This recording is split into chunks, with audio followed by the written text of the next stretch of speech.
Broadcasting live from T3 in Las Vegas. And as I've been saying pretty much all day, one of the things I love about doing goRIA on location, I got stuff to do, so I'm looking at my monitor, I'm looking at the camera, that's what is the ability to talk to all kinds of great people in the area of fintech, which is one of my favorite subsets of the entire RI space. And with us today we have Val, who is the CEO, founder and CEO of Safe. Val, thanks for joining me. Val, thank you. I apologize. I'm reading so many new people today. I'm getting Okay, so what we're going to talk about here is what Safer does, and this is really relevant for those of you in the audience that are looking to go RIA. Because if you're at one of the wirehouses, one of the broker dealers, even the independent broker dealers, someone is doing compliance for you, right? Yeah. So one of the big hesitation points for advisors looking to go RIA is how do I keep myself compliant? Until this point, someone else is doing it for me. How does Safer help advisors make that leap and know that they have compliance to do that? Well, one of the things that we do, for example, is help advisors. If you're writing an email, for example, you're going to send out potential partners, that needs to be compliant. The traditional model is that you would have a compliance officer who would review that before it goes. We've built a set of AI capabilities that can review that email for you. Before you send it out, you highlight for things that are potentially problematic with some of the communication rules that we have in the industry. So it's technology that was built by Fidelity Labs, which is the innovation hub for Fidelity Labs. As far as the rest of the compliance world is concerned, we're competing with about 200 people in the background. Okay. So for those of you watching online, this is facing the corner, but out there is about 100 people milling around, which is great. But we're putting the sound quality microphones to the test. Yeah, no. As I was saying, as far as the overall compliance landscape is, SAFE is not trying to fix everything in compliance, right? If you are communicating with the public, there are certain rules that you need to follow, and SAFE allows you to follow those rules in a compliant way. So walk me through this. So I have Safer installed on my Outlook. Where does it live? Yeah, so it lives in Outlook. It lives in your PowerPoint presentations because, for example, if you are going to present to a set of slides that have to be approved by compliance, you can check to make sure that those the content is compliant. It lives in your Microsoft Word. If you use Adobe, for example, to integrate PDFs, it lives in that world as well. And then for bigger firms, it also lives as a standalone SaaS offering. And one of the capabilities that we're coming out with is the ability for it to essentially attach a document that we want to check for compliance and upload it, and we'll send you back a report that tells you, hey, these are some potential compliance issues with that. So what's is that all AI? Yeah, so that's primarily AI driven, but there are other components to the system as well. So, for example, if you were to do a podcast and you wanted to have that video checked for potential compliance issues, you can upload. A lot of the AI capabilities that we build is really leveraging a lot of the data from Fidelity, as well as some of our clients to the extent that they're giving us permission to use their data in our product. And that's one of the things that we're going to find. A lot of people talk about it, but the key part of getting AI correct is high quality data and lots of it. And so a lot of the products that we see out there, not necessarily Safer products, I'm talking in general, they'll use data from the internet, they'll use data from sources, if you will, that will not necessarily have a high degree of quality to them.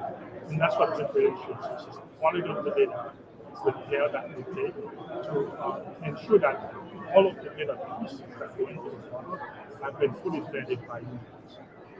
Which is kind of like another point, maybe we can get into a little bit later, which is the fact that we're not trying to use AI to replace humans, which means that you need to have humans in the loop. And so part of what we do for example, is to make sure that any AI capability that it is checked by you, it is vetted by you. And so we don't use a lot of the technical jargon that you hear people talk about anymore, such as F1 score and accuracy score. What we look for is the human coverage knowledge. If I give the AI something to perform the task, if I give that same task to a human, and that human has a human to compliance officer, for example, with a piece of document, is the AI capable of catching the same sort of things that a human expert would catch? But we're trying to catch everything because it's impossible for the human that replaces human judgment. So again, think about who we're talking to in the audience. This is an advisor, you're thinking about going RIA. They're leaving that sort of comfortable environment where someone's doing the compliance and the heavy lift for them. How much of this can take off their plate? Can you put a time value? So I'm trying to quantify this. Sure. I think that is a function of how much advertising, how much of their time that they're spending creating, and how much they're personalizing that email for different audiences.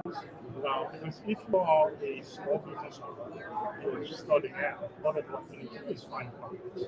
And you need to do that in a combined effort. And so the extent to which that initially you're spending a lot of time crafting those kinds of messages that we're sending out, it can save you anywhere from 50 to 60% of the time that it will take a compliance officer to actually review that for the same. Now, once you're an established business and you have a library of content that's been improved before, then obviously there's less of a need for you to be using those tools because you have a library of content ready to send. That makes a lot of sense. And the last thing I want to touch upon because it's so related to me. So, my day I do this recording thing. I also run a firm, so compliance is not mine. It's for you, dear. She's a new deputy compliance officer, so I'm sure she's got a vested interest and she may be listening right this moment. We have 17 advisors, so we can deploy this at an enterprise level. So all the emails from all the advisors go through this first, and then what we do, we can short list for compliance officers to do. Is that So methodology? yeah, so it essentially creates, it checks the content, and then it will highlight for you what are the areas where you potentially have a compliance issue. And depending on whether or not you enable the suggested language model, it can suggest language that you can use to actually make something compliant. So for example, it can look at a sentence and say, hey, this is not compliant. And it gives you a reason. Here's the reason why we think it's not compliant. And here's a suggestion in terms of how you could potentially make it compliant so that you can cut down the time so that by the time an advisor, for example, send it to the compliance officer, in your case, what they have to review is a lot less than someone just throwing something across the fence and say, hey, here's an email that I want to send out to this. What they're getting is something that's closer to the 100% compliant.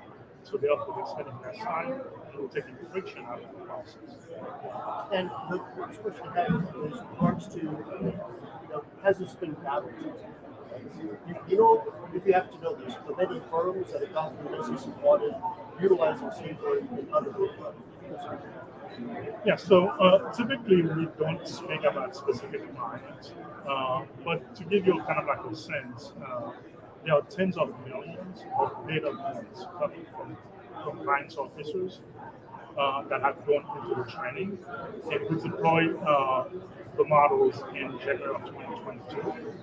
We've been at market now for almost 2 years, and we have a number of clients from small firms, 25-person firm, all the way up to and including firms with hundreds of users. And in that time, we haven't lost a client yet.